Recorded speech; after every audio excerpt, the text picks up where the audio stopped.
అందరికీ నమస్కారం.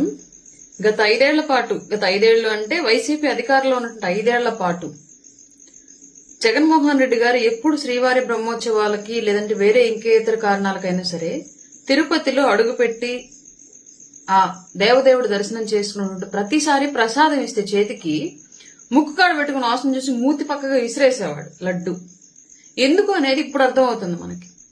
2019 నుంచి 2024 వరకు కల్తీ నెయ్యి అని కూడా అనకూడదు అసలు. యాక్చువల్ గా అది నెయ్యి కాదు కాబట్టి, నెయ్యి ఉండి అందులో కల్తీ జరిగితే దాన్ని కల్తీ నెయ్యి అనొచ్చు. అసలు నెయ్యే లేకుండా కృత్రిమ నెయ్యి.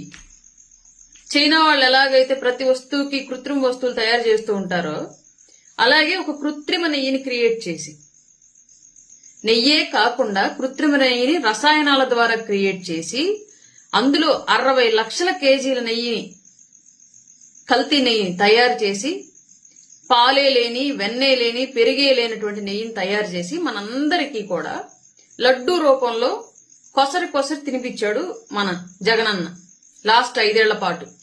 ఆయనకు తెలుసు కాబట్టి ఆయన మూతి దగ్గర ప్రసాదం పెట్టగానే ఇలా పెట్టుకొని ఇటు నుంచి ఇసిరేసేవాడు. మనందరికీ తెలుసు, ఆ వీడియోలు అందరం చూసాం మనం. కాకపోతే అప్పుడు మనం అనుకుంది ఏంటంటే ఆయన వేరే అన్య మతాన్ని పాటిస్తాడు కాబట్టి హిందువుల ప్రసాదాన్ని తినట్లేదేమో అని చెప్పేసి మనం అనుకున్నాం. కానీ వాస్తవాలు జగనన్నకు తెలుసు కాబట్టి అందులో కలుపుతున్నటువంటి ఆ రసాయనం ఏంటి అనేది జగన్ గారికి తెలుసు కాబట్టి ఆ ప్రసాదాన్ని అంత దారుణంగా పక్కకు పడేశారని చెప్పేసి ఇప్పుడు మనకు అర్థమవుతున్న విషయం. మైసూరు బోండాలో మైసూరు లేనట్లే జగన్మోహన్ రెడ్డి గారి ప్రభుత్వంలో నెయ్యి లేదు. మరి మీరు మైసూరు బోండా గురించి అడగకుండా నెయ్యి గురించి ఎట్లా అడుగుతారని చెప్పేసి ఇప్పుడు ఎవరైనా వైసీపీ వాళ్ళు వచ్చి క్వశ్చన్ చేస్తే మన దగ్గర ఆన్సర్ లేదు. 5 ఏళ్ల పాలనకి నెయ్యి లేకుండా నెయ్యిని సృష్టించాడు. మన కర్మగాలు ఇంకొక 5 ఏళ్లు గనక ఇచ్చుంటే అవకాశం, పాలే లేకుండా పాలు కూడా క్రియేట్ చేసేవాడు. ఎలా అంటారేమో బహుశా. ఏముంది, ఫ్లేవర్లెస్ ఫెనాయిల్ తయారు చేసి వాటర్ లో కలిపితే పాలే, అవి తాగించాడు మనందరితోటి. పాల ప్యాకెట్లు మన ఇంటికి వచ్చేసాయి. రీసెంట్ ప్రెస్ మీట్ లో చెప్పాడు, కౌకి ఆరోగ్యం బాగోలేకపోతే, తినే ఫుడ్ లో ఏదన్నా ప్రాబ్లం ఉంటే అట్లా నెయ్యి వస్తుందంట అని చెప్పేసి ఒక ప్రెస్ మీట్ లో చెప్పాడు. జ్ఞాన గుళిక జగన్మోహన్ రెడ్డి గారు, మీ అందరూ గుర్తుండే ఉండొచ్చు. కర్మగాలి మళ్లీ గనక అధికారంలోకి వచ్చి ఉంటే ఫ్లేవర్లెస్ ఫెనాయిల్ ని క్రియేట్ చేసి వాటర్ లో కలిపి మన పాల ప్యాకెట్ లోపల సప్లై చేసి, అప్పుడు కూడా ఏంటి పాల ప్యాకెట్లు ఇట్లా ఉన్నాయని చెప్పేసి మనం క్వశ్చన్ చేసి చెప్పే ఆన్సర్ కూడా అలాగే ఉండేదేమో. డైరీలకు పాలు పోసేటువంటి బర్రెలు సరిగ్గా మేత తినట్లేదు, ఆరోగ్యం సరిగ్గా లేదు, లేదంటే ఏదో వైరస్ సోకింది, అందుకే రాష్ట్ర వ్యాప్తంగా ఇట్లాంటి పాలు వస్తున్నాయని చెప్పేసి క్రియేట్ చేసిండేవాడు జగన్మోహన్ రెడ్డి. ప్రాణాంతకమైనటువంటి కరోనా వైరస్ టైంలో కరోనా వైరస్ ని కట్టడి చేయడానికి శానిటైజేషన్ చాలా ఇంపార్టెంట్ అనే టైంలో అప్పుడు కూడా బ్లీచింగ్ పౌడర్ ని, పవర్ఫుల్ బ్లీచింగ్ పౌడర్ ని సప్లై చేయాల్సినటువంటి టైంలో ఒక నాయకులుగా ఉండి ఆ టైంలో కూడా ప్రజల ప్రాణాల కన్నా వాళ్ళ ఆదాయమే ఇంపార్టెంట్ అనుకుని దాంట్లో కూడా అవినీతి చేసి మైదా పిండి కలిపి చల్లి ఆ రోజు కరోనా వ్యాప్తి చెందడానికి రకరకాలుగా ప్రయత్నాలు చేసి కరోనా వ్యాప్తి చేశారు ఈ రాష్ట్రంలో వైసీపీ నాయకులు. అలాగే ఇవాళ కోట్లాది మంది, లక్షలు వేలు కాదు, కోట్లాది మంది, కేవలం ఆంధ్రప్రదేశ్ కాదు ప్రపంచ వ్యాప్తంగా ఉన్నటువంటి హిందువులు అత్యంత పరమ ప్రసాదంగా, పరమ పుణ్యక్షేత్రంగా, పరమ పవిత్రంగా భావించేటువంటి తిరుమల తిరుపతి దేవస్థానంలో ఇచ్చేటువంటి లడ్డూ ప్రసాదాన్ని కూడా నమ్మకాలను ఒమ్ము చేసేలాగా, విశ్వాసంలో విషం కలిపే విధంగా లడ్డూలో అట్లాంటి కల్తీ విషయాన్ని కలిపాడు అంటే జగన్మోహన్ రెడ్డి అతను ఎంత సంఘ విద్రోహక శక్తి కింద ప్రవర్తించాడు గత 5 ఏళ్ల పాటు, ఎంత హిందూ మతానికి ఏ రకంగా తూట్లు పొడిచాడు గత 5 ఏళ్ల పాటు. అతను అభిమానించేటువంటి వాళ్ళు ఆలోచించండి క్లియర్లీ. ఆ భగవంతుడి జోలికి వెళ్ళాడు కాబట్టి ఆ భగవంతుడు పక్కన పెట్టేశాడు. మేము కూటమి వల్ల జగన్మోహన్ రెడ్డికి ఓటమి వచ్చిందని చెప్పేసి ఇప్పటి వరకు మనం భావిస్తున్నాం. కానీ ఈ సిట్ నివేదికలో 80% పామాయిల్, అలాగే 20% ఇతర కల్తీ రసాయనాలను కలిపి నెయ్యి తయారు చేసి అది ప్రసాదం లడ్డూల్లో వాడి తయారు చేశారని చెప్పేసి సిట్ నివేదిక వచ్చిన తర్వాత ఇప్పుడు అనిపిస్తోంది జగన్మోహన్ రెడ్డి ఓటమికి కూటమి కన్నా కూడా ఆ దేవదేవుడైనటువంటి వెంకటేశ్వరుడే ప్రధానమైనటువంటి కారణం. ఆయనే ఇతన్ని ఓడించాడు. ఇంకా రాష్ట్రంలో ఎట్లాంటి కల్తీలకు పాల్పడతాడో, ఇంకా ఎన్ని ఘోరాలకు పాల్పడతాడో, ఎంతమంది ప్రాణాలు తీస్తాడో, ఎంతమంది విశ్వాసాలను నాశనం చేస్తాడని చెప్పేసి ఆ దేవదేవుడే అతన్ని అధికారం నుంచి దించాడని చెప్పేసి ఇప్పుడు ఈ సిట్ నివేదిక వచ్చిన తర్వాత తెలుస్తోంది. పరమ పవిత్రంగా చూసేటువంటి తిరుపతి లడ్డు ప్రపంచ వ్యాప్తంగా ట్రేడ్ రిజిస్ట్రేషన్ కూడా చేయబడినటువంటి లడ్డు ఒక ఊర్లో ఒక భక్తుడు తిరుపతి వెళ్ళొస్తే పక్క ఊరు వాళ్ళు సైతం ప్రసాదం ఇస్తే బాగుండని చెప్పేసి అంత పవిత్రంగా ఎదురు చూసేటువంటి లడ్డూని కూడా అంత దారుణంగా కల్తీ చేశాడంటే పామాయిల్ కొన్నారంటున్నారు. పామాయిల్లో కూడా ఏ పామాయిల్ కొన్నారో మనం ఇప్పుడు ఎక్కడ పడితే అక్కడ చూస్తా ఉన్నాం. కల్తీ పామాయిల్ తయారు చేయడం, జంతువుల యొక్క ఎముకలతోటి వాటిని ఉడికించి తీసినటువంటి ఆయిల్స్ ని పామాయిల్ రూపంలో కలిపి అమ్ముతున్నటువంటి సందర్భాలు కోకొల్లకు బయటపడ్డాయి. మాకు రీసెంట్ కోవిడ్ టైంలో చిలకలూరుపేటలో అట్లాంటి ఒక అరాచకం అనేది బయటపడింది. రీసెంట్ గా కూడా తెలంగాణలో బయటపడింది. ఇట్లాంటి అంశాలు ఎన్నో ఉన్నాయి. పామాయిల్ కొన్నటువంటి పామాయిల్లో కూడా శాకాహార పామాయిల్ కొన్నటువంటి గ్యారంటీ కూడా లేదు ఈ వైసీపీ ప్రభుత్వంలో. జగన్మోహన్ రెడ్డి గారు అని కాకుండా కల్తీ రెడ్డి గారు అని పేరు పెడితే కరెక్ట్ గా సెట్ అయిద్దేమో. పైగా ఇంత దారుణానికి పాల్పడి హిందువుల మనోభావాలు దెబ్బతీసింది కాక అదే లడ్డును వైసీపీలో ఉన్న హిందువులు కూడా తిన్నారు. అది కేవలం కూటమి నేతలుగా మేం మాత్రమే తినలేదు. వైసీపీలో జగన్మోహన్ రెడ్డి గారి జెండాను మోసిన వాళ్లు కూడా అదే కల్తీ లడ్డును తిన్నారు, అదే పాపాన్ని పంచుకున్నారు.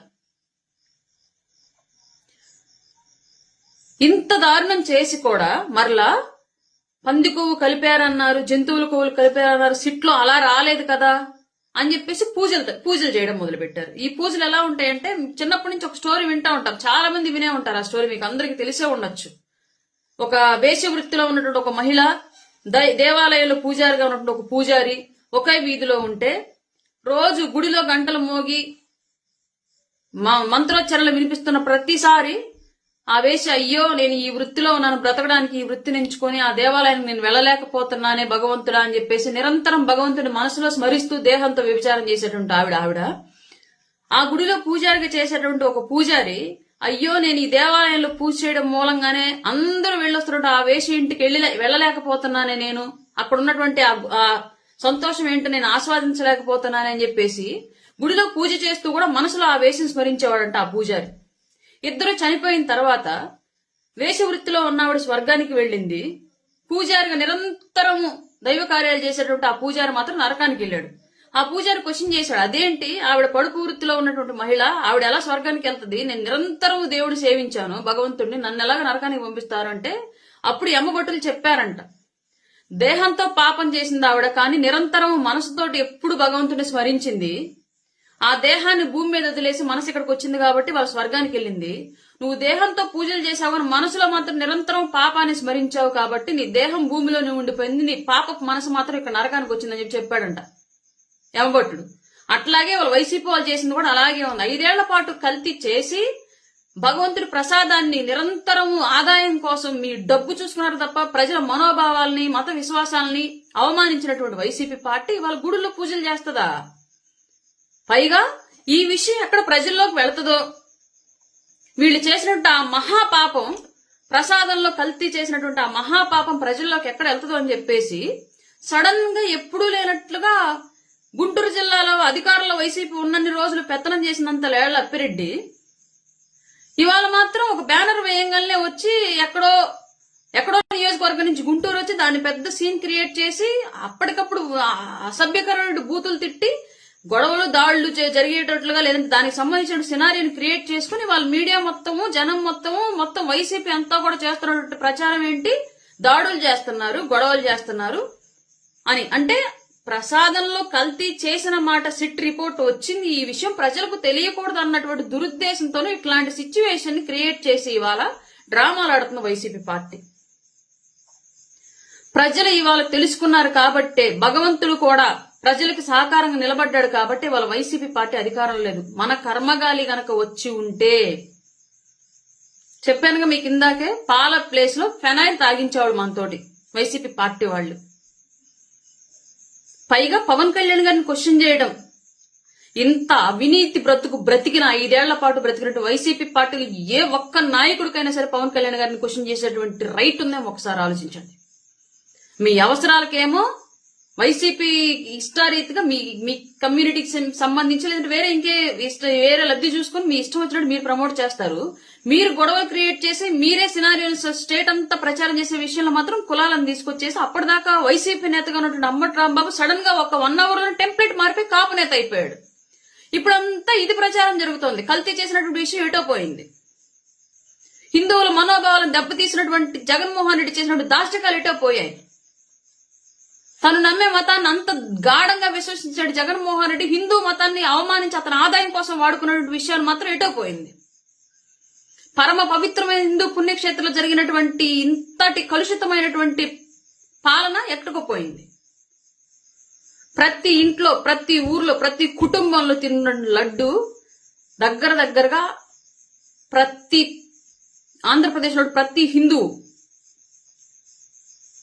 కల్తీ తిన్నారు.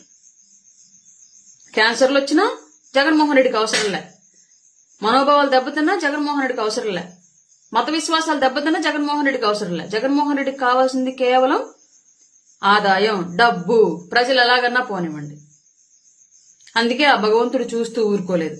ఇవాళ 11 సీట్లకు పరిమితం చేశాడు. ఇప్పటికైనా సరే చేసిన తప్పును ఒప్పుకొని క్షమాపణలు ఆ భగవంతుడి ముందు చెప్పుకోకపోతే తెలియదు తర్వాత ఏం జరిగిద్దో.